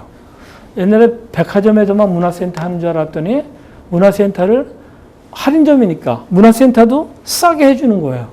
그러니까 싸니까 거기 가서 장 보죠. 애들 데려가면 다 놀게 할 수 있죠. 내가 가끔 문화생활도 즐길 수 있어요. 싼 값에. 그래가지고 홈플러스가 막 히트를 치기 시작한 거예요. 그러니까 그 다음에 딴 업체들이 어떻게 해요? 그렇게 하지 않으면 안 되는 거죠. 그러니까 지금은 다 고급화 시키는 거예요. 다 고급화 시키니까 기본적으로 이거는 저마진의 저가에 회전을 무지하게 빨리 시켜가지고 거기서 회전에 의해 가지고 이익을 내는 데인데 자꾸 마진이 줄어드는 거죠. 마진이 줄어드니까 어떻게 됩니까? 싸게 못 파는 거죠. 그 다음에 구색을 넓히고 서비스 질 높이니까 가격이 높아지는 거예요. 그래서 이 할인점들이 굉장히 성장세가 굉장히 침체되기 시작했던 거예요. 그러다가 요즘에 우리가 업태가 이렇게 가서는 안 되겠다. 원래 상태로 돌아가자. 그래서 EDLP, Everyday Low Price라고 하는 매일 저가격. 그래서 그렇게 매일 저가격을 하려니까 어떻게 해야 돼요? 차별화시켜야 되잖아요. 그러니까 그냥 일정 기간을 정해가지고 특별한 핫 아이템 딱 잡아가지고 그냥 싸게 팔아버리는 거예요. 통군 치킨. 그래서 나오는 거죠. 여러분들 통군 치킨 거기에 대해서 뭐 사회적으로 논란 되게 많았잖아요. 여러분들은 어떻게 생각하세요? 좋다고 생각하십니까? 한번 통군 치킨 괜찮다. 한번 이렇게 손 들어보세요. 네, 두 번 못됐다. 그런 나머지 분들은 뭡니까? 미끼 상품. 당연히 미끼 상품이죠. 그 여러분들이 소비자 입장에서는 좋은 겁니까? 나쁜 겁니까? 좋은 거잖아요. 치킨 하나 뭐 이렇게 프랜차이즈에서 하나 시키면 한 14,000원 뭐 이 정도 하잖아요. 뭐 13,000원에서 15,000원 사이. 근데 이거는 5,000원이면 닭 한 마리를 먹을 수 있는 거예요. 얼마나 좋아요. 돈도 없는데. 그러면 동네 거기서 시키는 거나 거기 가면은 3마리 먹을 수 있잖아요. 3마리면은 막 이렇게 기운이 얼마 솟을 것 같지 않으세요? 그렇잖아요. 근데 그거 어떻게 생각하세요, 여러분들? 그럼 뭐 한번 좀 의견들을 얘기해 보세요. 어떻게 생각하세요? 5,000원짜리 치킨. 거기서 이제 딜레마가 있는 거예요. 소비자한테 유리한 거를 택할 것이냐, 아니면 그 골목 상권에 있는 그 영세 자영업자들 또는 재래시장 거기를 택할 것이냐라고 하는 거예요. 숫자는 소비자가 훨씬 더 많죠. 그리고 돈 없는 소비자가 훨씬 더 많을 거 아니에요. 그런 데서 이제 굉장히 국가적으로 어려움을 겪는 거죠. 근데 우리나라는 그 재래시장이 물론 숫자는 굉장히 줄고 있지만 우리나라 정도 경제 수준에 아직도 1,500개가 넘는 재래시장이 있는 나라는 또 되게 드문 나라예요. 그러니까 우리나라는 굉장히 특별한 나라예요. 하여튼 다 공존해요, 우리는. 다 공존해요. 다 공존하는 굉장히 특별한 나라인데 우리나라에서 재래시장이 한 1,500개 정도 있다 그러면 그 외국에 유통 좀 아는 사람들은 거짓말하지 말아요. 다 그렇게 얘기해. 우리나라는 물론 어렵지만 쌩쌩 돌아가고 있고 인간미가 거기에 있고 거기에 또 그 지역 상권에 특별한 것들이 있고 재래시장이 없으면요 중소기업 제품들을 팔 데가 없을 거예요. 팔 데가 없을 거예요. 그래서 그 나름대로의 역할을 또 충실하게 이렇게 하고 있는데 그 사람들이 들고 일어나니까 이게 문제가 되는 거죠. 그래서 지금 할인점은 그런 면에서 굉장히 딜레마에 빠져 있어요. 그리고 이제 자꾸만 모든 마진이라든지 이런 것들을 그 공급업자들한테 이렇게 전가하는 문제 때문에 또 그 도덕성이나 이런 것들에 대해서 또 되게 말이 많죠. 그런데 FTA나 이런 것들이 또 거기를 살려주고 있어요. 해외 소싱이 가능해서 지금 해외 소싱을 무지하게 해가지고 차별화시키고 막 갖다 이렇게 풀기 시작하는 거예요. 그래서 다시 Everyday Low Price, 원래 할인점이 가지는 본래의 모습으로 다시 되돌아가고 있어요. 그래서 요즘에 다시 성장세가 성장의 모멘텀을 다시 찾아가지고 성장하고 있다. 이렇게 좀 말씀을 좀 드릴 수가 있습니다. 그리고 거기서 파는 그 PB라고 하는 제품 아시죠? PL 또는 뭐 PB, 프라이빗 브랜드라고 하는 거죠. 유통업자 자기 상표예요. 아니면 프라이빗 레이블 해서 PL 상품 이런 거를 하는데 훨씬 싸죠. 뭐 이를테면 요즘에 뭐 시원한 국물이 있는 뭐 꼬꼬면 이런 것들은 5개들이 하나 살려면 한 4,000원 정도 이렇게 할인점에서 이렇게 사잖아요. 근데 똑같은 거를 이마트의 뭐 PL 상품이나 홈플러스의 PL 상품으로 사면 거의 2,000원 정도 수준으로 사요. 근데 제조업체 보면 삼양라면이에요. 그냥 삼양라면에서 사고 자기네들이 싸게 파는 거예요. 그 PL 상품이 엄청나게 많아지죠. 근데 PL 상품 때문에 어려움을 겪고 있는 데들이 되게 많아요. CJ 아시잖아요. 여러분들 제일제당. 거기서 뭐 햇반 이런 거 아주 뭐 부류의 히트 상품이잖아요. 근데 그걸 만든 분이 그 동원 F&B라고 동원 참치 나오는 회사로 그쪽으로 갔어요. 그래갖고 거기서 햇반을 만들었어요. 햇반을 개발했던 분이에요. 그분이. 그래서 햇반을 개발해서 그 사장까지 하셨던 분인데 하여튼 그 동원에 가서 사장을 하셨는데 거기서 뭐 황무회 밥인가 뭐 그런 브랜드를 가지고 만들었어요. 그래가지고 그거를 이마트에 PB로 파는 거예요. PB로 팔면 햇반 가격에 한 60% 이 정도 수준으로 팔아요. 그럼 햇반이 팔리겠어요? 햇반이 어렵잖아요. 그럼 햇반이 뭐 얼마나 성질 나겠어요. 그렇잖아요. 막 속이 뒤집어질 거 아니겠어요. 이마트가 우리나라에서 제일 큰 할인점인데 그럼 또 이마트랑 뭔가 이렇게 교섭이 들어가겠죠. 흔들고 말 안 들으면 이런 할인점이나 이런 데서는 이 페이싱이 되게 중요해요. 이 고들라인이라고 그러죠. 어디에 있느냐. 가장 사람들이 눈에 보기 쉽고 손에 쥐기 쉬운데 똑같은 햇반이 고기 있을 때랑 밑에도 두 번째 칸에 있을 때랑 엄청나게 차이가 나거든요. 근데 고기 있던 걸 싹 빼고 거기다가 황후회밥을 딱 갖다 놓는 순간에 이게 갑자기 매출이 곤두박질 치고 하나는 막 무지하게 치솟고 그런 거예요. 사람들이 황후회밥이 알게 뭐예요. 그러잖아요. 우리 햇반은 다 알잖아요. 하지만 그걸 모르잖아요. 모르는데 우리가 이마트에서 제품과 품질을 개런티합니다. 이걸 만드는 회사는 통원 참치 만드는 회사예요. 얼마나 좋은 회사예요. 믿을 수 있는 회사. 하지만 값은 우리가 광고 안 하지 않습니까? 이래가면서 값은 뭐 50% 내지 60%딱 이렇게 치는 거죠.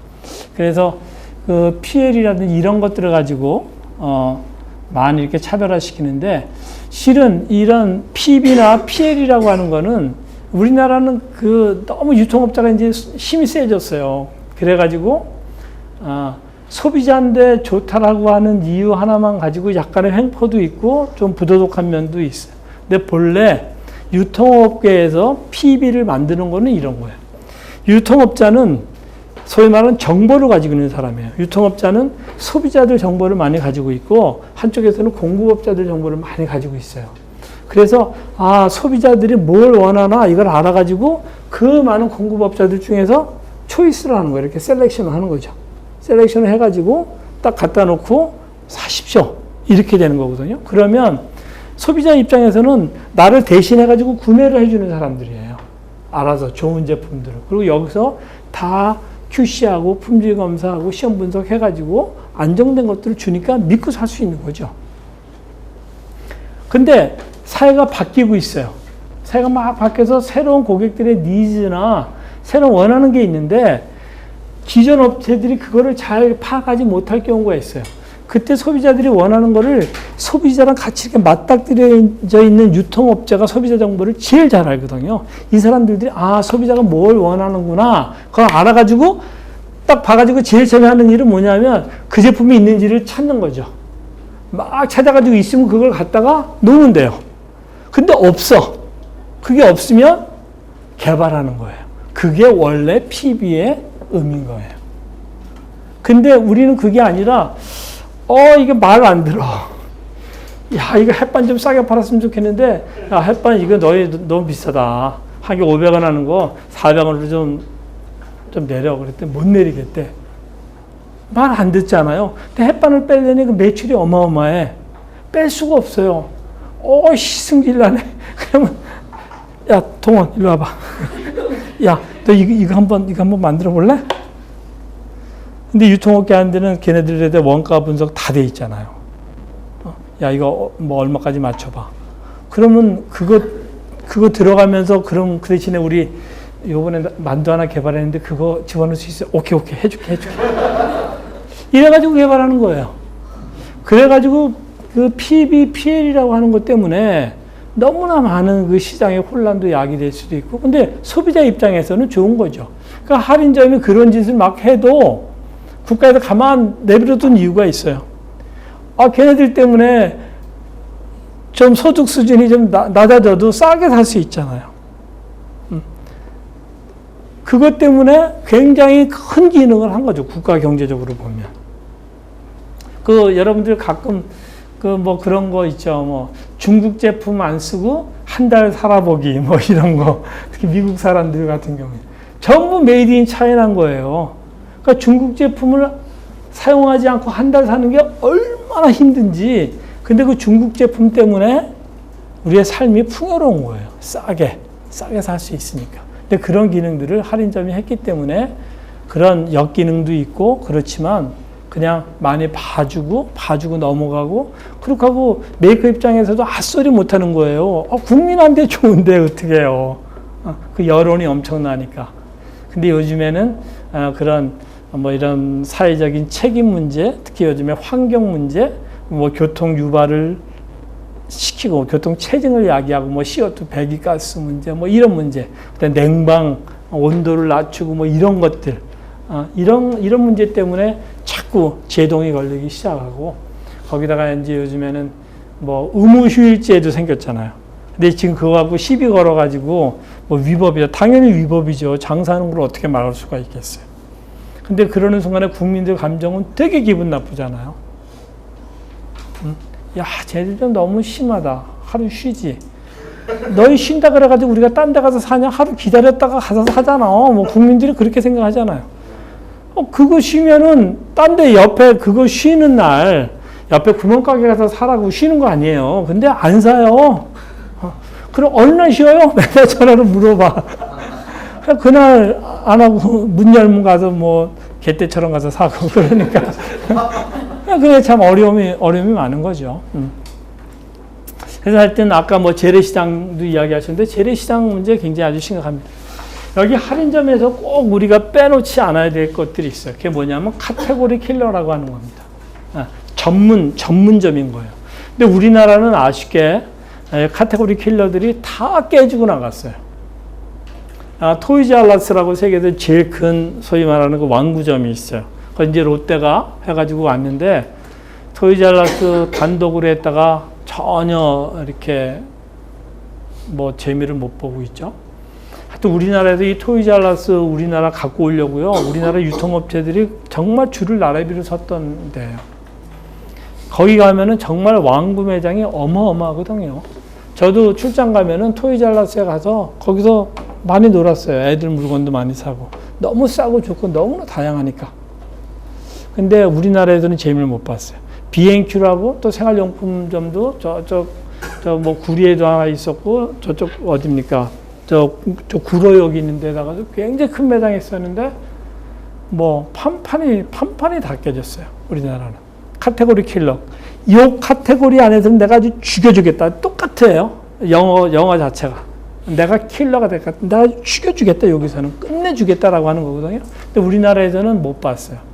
우리나라에서 이제 볼 수 있는 거는 끼케야, 뭐 하이마트, 전자랜드 이런데, 그런데 그것도 우리나라는 뭐 우리가 생각했던 것처럼 이렇게 폭발적이지는 않았던 것 같아요. 외국에는 뭐 서킷시티나 뭐 베스트바이나 뭐 미국이나 이런데 굉장히 크죠. 어마어마하죠. 근데 요즘에는 할인점에서 그 카테고리 킬러를 내부적으로 샵인샵 개념으로 축소해가지고 집어넣는 그런 일들이 많아지고 있어요. 요즘에. 그런 것들이 좀 하나의 돌파구로 얘기될 수 있는 그런 부분이고, 여러분들 이야기한 그 코스트코 있잖아요. 코스트코. 그거는 이제 회원제로 하는 거예요. 멤버십 비용을 내고 그러면 더 디스카운트를 받죠.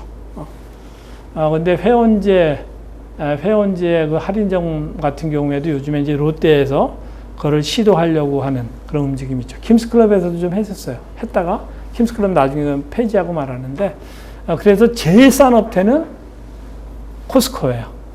그거는 회원제로 해가지고 연회비를 내고 디스카운트를 받기 때문에 가격으로 따지면 제일 싼 데가 우리나라에서는 코스트코입니다.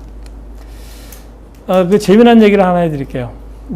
지금부터 한 3년 전, 4년 전 그때쯤 한번 이마트가 아주 도마에 오른 적이 있어요. 어떤 소비자 단체에서 가격 조사를 한 거예요. 그랬더니 이마트가 똑같은 아이템이 점포마다 가격이 다 다른 거예요. 근데 우리나라가 이제 오픈 프라이스제가 됐거든요. 그래서 옛날에는 일물 일가제였는데 지금 일물 다가예요. 하지만 한 회사는 같은 가격을 유지를 해야 돼요. 근데 이마트가 얄팍한 짓을 한 거죠. 그래서 이마트가 그 양재동에 가면 코스코 있잖아요. 그 바로 앞에 그 이마트가 있거든요. 그러니까 이마트 입장에서는 코스코랑 경쟁을 해야 되는 거예요. 제일 싼 업체라. 그러니까 자기네들하고 코스코랑 같은 아이템이 있으면 코스코보다 더 싸게 팔았던 거예요. 그러니까 더 싸게 파니까 어디선가 이익을 보존해야 되잖아요. 그러니까 어디서 이익을 보존했냐? 자기네밖에 없는데 어느 지방 소도시에 갔더니 이마트밖에 없어. 거기서는 가격을 올린 거예요. 그래서 심지어는 똑같은 아이템이 2배 이상 받은 데가 있었던 거예요. 그러니까 2배 이상 받은 데에 있는 그 주민들은 비싸게 사는 거예요. 똑같이 이마트에 가도. 근데 양재동 근처에 있는 사람들은 코스가 너무 막히니까 승질나 해서 이마트 딱 가면 더 싼 거예요. 그렇게. 그래도 우리가 더 싸다라고 하는 인식을 주기 위해서 그렇게 했죠. 거기는 하나로마트도 있잖아요. 바로 길 건너 하나로마트 있죠. 그러니까 거기 뭐 아주 각축장이니까 그런 얄팍한 짓을 했죠. 우리나라에도 그런 짓 한 데 되게 많이 있었어요. 실은. 근데 우리나라가 이 유통산업이 발달이 안 됐기 때문에 이 제도나 법이 굉장히 불비해가지고 그런 적이 되게 많았어요.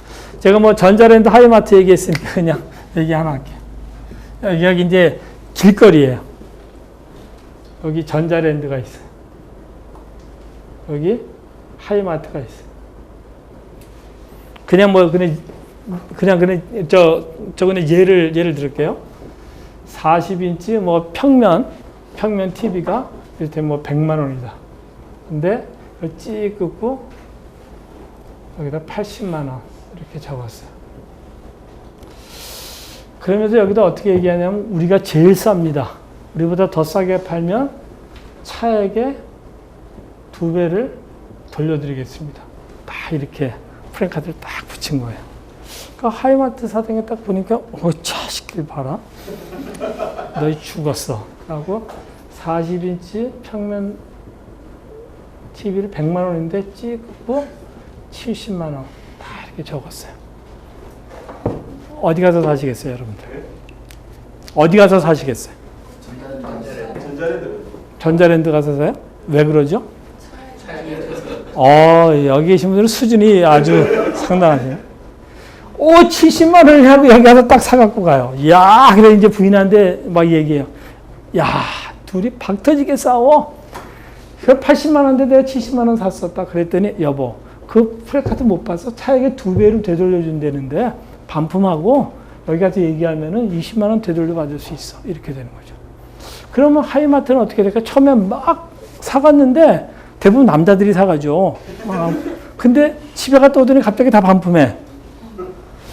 그걸 알고 봤더니 그런 거예요. 그래? 그러면 60만 원에 하면 될까? 될까 안 될까요? 안 되죠. 그럼 차익이 더 커지니까. 이거 아니네? 그럼 어떻게 75만 원에 할까? 될까요? 75만 원에 하면 사겠어요? 안 사죠. 그럼 79만 원에 하면 될까요? 2만 원이 어디예요? 안 되죠. 79만 9천 원에 팔아도 안 돼요. 그럼 내가 81만 원을 하면 될까? 비싸잖아요. 안 돼요. 그러면 어떻게 팔아야 되죠? 80만 원. 그럼 80만 원을 팔 수밖에 없어요. 그런데 생색은 여기서 다 냈어. 그럼 어떻게 되냐면, 앞으로 전자랜드 가서 사면 되겠네. 그럼 무조건 나중에 문제 생기면 그 전단만 갖고 가면은 언제든지 차익 받을 수 있으니까. 이렇게 생각할 수 있잖아요. 이런 일들이 우리나라에서 벌어졌었어요. 이거는 불공정 거래예요. 아주 대표적인 불공정 거래인데 그냥 모르는 거죠. 제도가 안 돼 있었기 때문에 몰랐던 거예요. 이렇게 되면 어떻게 되냐면 둘이 다 100만 원에 해가지고 마진 5만 원짜리인데 80만 원에 팔아갖고 둘 다 아까지 나잖아요. 그럼 나중에 둘이 서로 만나는 거예요. 우리 저거 차나 한잔 합시다. 우리 남는 거 없는데 조금씩 올립시다. 그래갖고 80만 원 했다가 한 2주 지나고 난 다음에 85만 원, 90만 원, 95만 원, 100만 원. 이렇게 가도 주민들은요, 둘이 박터지게 싸우네. 야, 정말 싸게 사는구나. 우리는 만족감이 대단한 거예요. 100만 원에 사가고, 제가 다 주고 사가고 난 다음에, 야, 난 싸게 샀어. 이렇게 되는 거예요. 그래서 이거는 둘이 담합할 가능성이 너무 많은 거예요. 우리나라도 이런 일이 언제 벌어졌냐면, 분당이 막 생겨갖고 막 클 때였어요. 분당에 킴스 클럽이 딱 가서 자리를 잡았어요. 그 뉴코아 백화점이 있었어요. 딱 있었는데, 거기 이마트가 딱 들어가게 됐어요. 이마트가 어떻게 재간이 없어요. 이미 그 작은 상권에 딱 자리를 잡고 있으니까. 그래서 우리가 제일 쌉니다. 우리보다 더 싸게 파는 데가 있으면 차액의 2배를 돌려드리겠습니다. 그런 순간에 사람들이 전부 어디로 갔을까요? 이마트로 다 갔죠. 이마트로 다 가고 역시 이마트야. 그걸요. 뭐 분당에도 유통 전쟁이 일어났다고 막 매스컴에도 막 떠들어주는 거예요. 그러니까 사람들이 와, 이마트가 정말 싼 모양이다 이렇게 생각하죠. 응? 신세계는요, 방송사에 엄청난 광고주예요. 클라이언트예요. 자기네들은 이마트 만들면서 우리는 광고 안 합니다. 광고 안 하기 때문에 광고비를 전부 다 상품으로 싸게 해갖고 소비자한테 줍니다. 자기네들은 광고 안 하죠. 신세계가 광고 다 하잖아요. 같은 회사잖아요. 그리고 신세계에서, 이마트에서는 기자들을 안 불러요. 근데 신세계에서 다 기자들을 불러가지고 해외를 딱 할인점 시대입니다. 다 써주고. 이마트 다 써주고. 이마트에서는 돈 하나도 안 나갔죠. 이마트에서는. 다 신세계에서 나갔죠. 이렇게 해가지고 분당을 석권해버렸어요. 이마트가. 그때 그 킴스클럽 뉴코아가 3개가 있었어요. 근데 3개가 하나를 못 하게 했어요. 엄청난 불공정 거래죠. 이 사람들이 가격에 대한 이 뭐 소구라든지 이런 것들은 그 정도로 되게 민감한데, 그래서 할인점의 역할은 그런 면에서 되게 좋은 역할도 했지만 어떤 의미에서는 굉장히 많은 사람들이 피곤하게도 했었던.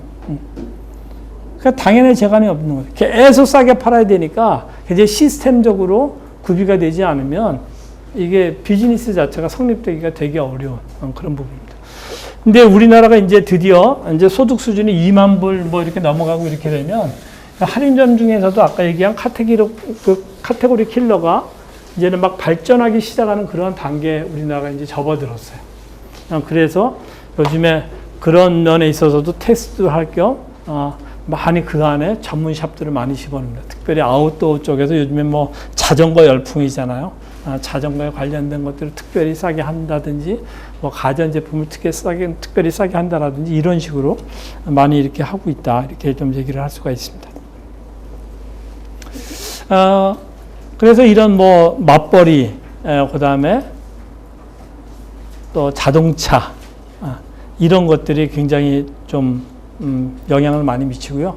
특별히 우리나라 같은 경우에는 그 IMF 되면서부터 뭐 명예퇴직 이런 것들도 많이 하고, 특별히 요즘에 청년 실업 문제가 되게 심각하잖아요. 청년 문제가 굉장히 심각하고, 우리나라 대기업들이 돈을 굉장히 많이 벌고, 업적은 되게 좋음에도 불구하고 고용이 없는 성장, 뭐 이런 것들 때문에 굉장히 많이 특히 젊은 사람들이 일자리를 구하지 못하잖아요. 그래서 이 창업 문제가 되게 아주 중요한 이슈이기 때문에 요즘에 프랜차이즈가 그런 면으로 굉장히 각광을 받고 있어요. 근데 OECD 가운데 자영업 비중이 제일 많은 나라가 우리나라예요. 근데 자영업이 많다라고 하는 거는 노하우에 있어서 굉장히 어려움을 많이 겪거든요. 그리고 또 이런 자금력에 있어서도 한계를 많이 가지고 있고, 그래서 우리나라의 이 프랜차이즈 산업이 건전하게 발전하는 거는 우리나라 전체 이런 경제의 어떤 뭐 견실하다 그럴까요? 그런 면에서 굉장히 중요합니다. 중요한데 우리나라 프랜차이즈 업계의 가장 큰 약점은 본사 기능이 되게 약한 거죠. 본사에서 뭐 연구 개발하고 이런 면에 있어서 굉장히 부족하고, 너무 외식 산업의 비중이 너무 크고, 그런 것들이 굉장히 많이 좀 취약하고, 또 본사 직영점이 굉장히 없는 게 굉장히 취약하고요. 그래서 우리나라는 그냥 빨리 치고 빠지고 하나 붐 일었다 하면은 그냥 가맹점 쫙 해서 그 돈 받고 그 사람들이 돈 안 되네, 뭐 로얄티 왜 줘, 뭐 이런 말 하기 전에 빨리 치고 빠지는 게 최고 장땡인. 굉장히 좀 도의적으로 그런 게 많은데, 직영점이 굉장히 많아야지 돼요. 실은 직영점이 많아야지만 자기네들이 충분히 테스트하고 고객의 흐름, 고객의 반응, 또 새로운 것에 대한, 우리나라는 사무실 하나 달랑 차려놓고 직영점 하나 없이 그냥 프랜차이즈에서 가맹점 모집하는 경우가 되게 많아요. 이제 그러다 보니까 거기서 살아남는 분들도 있지만 굉장히 어려움을 겪고 있는 분들도 많은데, 그건 이제 국가적으로 굉장히 좀 심각한 문제이기 때문에 국가적으로 좀 그런 것들을 또 뭐 컨트롤할 수 있는 그런 시스템이 생겨나면 되게 좀 좋은 거죠. 그리고 또 하나 가장 큰 유통의 이런 새로운 업태라든지 이런 거를 자극시키는 요인 중에 하나가 기술 개발입니다. 특히 정보통신의 발달이 엄청난 거죠. 인터넷 하나가 얼마나 세상을 많이 바꿨습니까? 요즘에 이런 소셜 네트워크 서비스 SNS가 얼마나 세상을 많이 바꾸고 있습니까? 제가 아주 옛날 얘기 하나만 제가 좀 하도록 하겠습니다. 가장 일반적인 유통 구조를 얘기한다 그러면 이 제조업체에서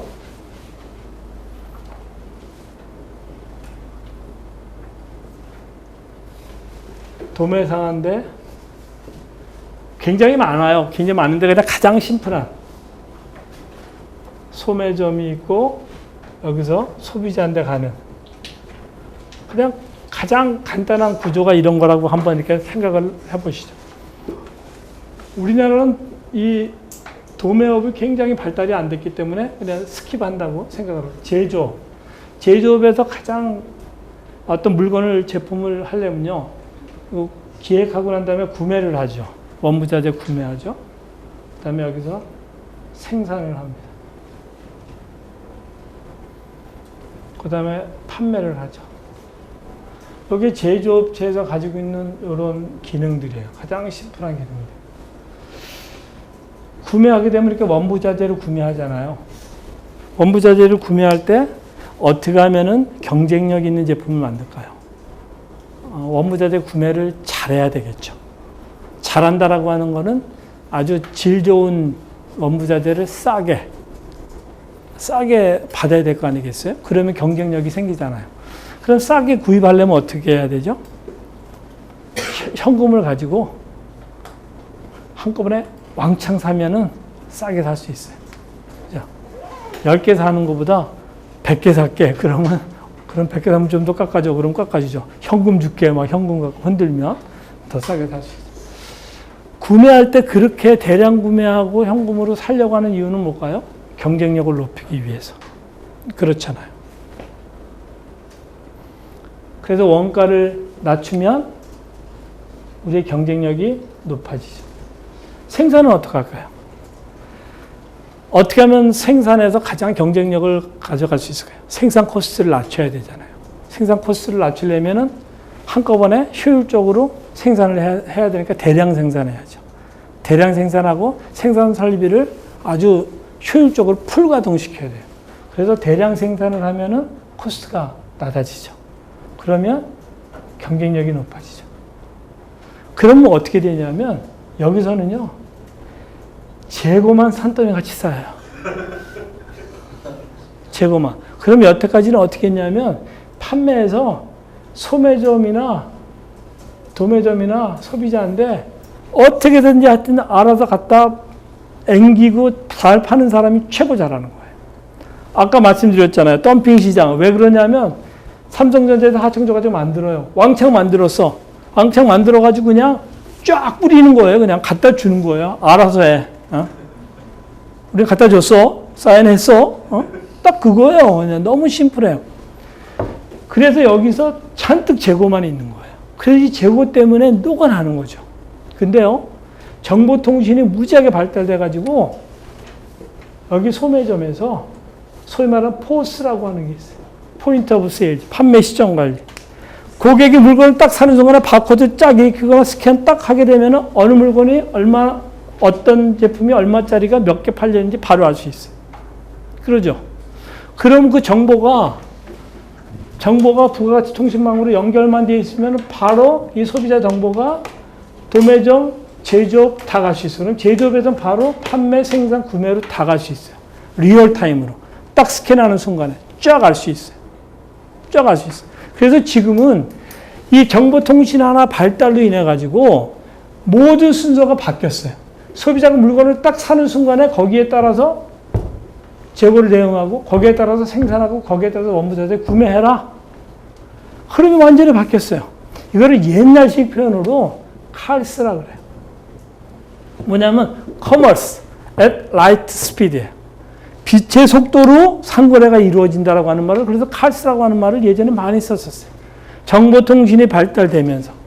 그래서 이 컴퓨터 시스템과 통신 시스템 하나가 바뀜으로 인해 가지고 모든 업무 플로우가 완전히 바뀌어버린 거예요. 마찬가지로 인터넷 하나가 생김으로 TV 홈쇼핑이 테레비가 딱 연결되는 순간에 트위터나 페이스북이나 이게 딱 연결되는 순간에 우리 손에 스마트폰이 딱 주어지는 순간에 완전히 바뀌어버린 거예요. 세상이. 그러면 이 소매업체는 그 모든 바뀌는 거에 다 또 대응을 해야 돼요. 왜 그러냐면 소비자가 그걸 원하니까. 그냥 텔레비 보다가 저거 괜찮네 리모컨으로 딱 하나 누르면 바로 결제가 돼요. 티커머스. 딱 가다가 지하철을 딱 타러 갔는데 갑자기 홈플러스 뭐 벽에 뭐가 많이 붙어 있어요. 딱 봐요. 바코드 딱 읽혀요. 괜찮네? 딱 보고 딱 찍는 순간에 집으로 배달돼요. 그런 시대에 우리가 살고 있어요. 그렇기 때문에 그 모든 것들을 대응하는. 그래서 이 시류 적응업이라고 이 소매업을 이야기하는 이유가, 유통업을 이야기하는 이유가 기술이 하나 발달되면 거기에 따라서 전부 대응하고. 하여튼 그 모든 것들이 소비자가 편리하고 소비자가 원하는 모든 것들은 다 대응한다. 이게 소매업이다. 이렇게 말씀드리겠습니다. 그러니까 지금 이제 모바일로 커머스가 엄청나게 될 거다. 잘 될지 안 될지 몰라요. 이것이 딱 안착되기 전에 또 새로운 게 나올지 몰라요. 인터넷 처음에 생겼을 때, 야, 저거 잘 되겠냐? 야, 누가 보냐? TV 홈쇼핑? 여러분들 TV 홈쇼핑이요. 가장 제품 설명을 잘하는 매체라고 하는 거 아십니까? TV 홈쇼핑만큼 전문가가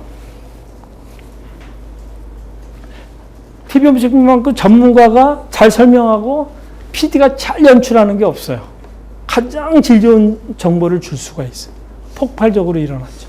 하지만 물류 문제 때문에 보험 상품, 여행 상품 이런 거 팔기 시작했어요. 본질을 잃어버리는 거죠.